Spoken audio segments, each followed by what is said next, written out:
Paano magbayad sa Go Manila gamit ang Mastercard? Tandaan na hindi lahat ng payment method ay applicable sa lahat ng Go Manila transaction.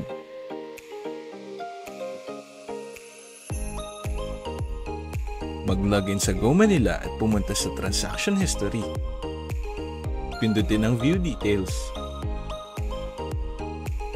At suriin ang mga impormasyon ng babayaran.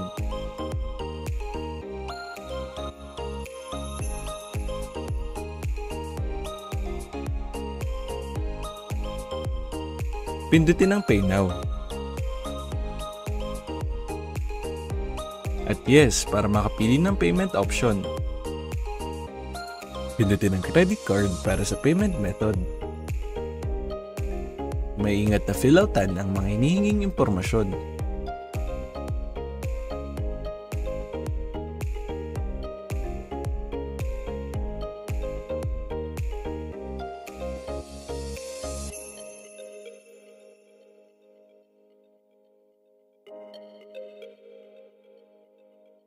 Pindutin ang Proceed. Suriing mabuti ang ilalagay na importanteng detalye sa inyong debit o credit card.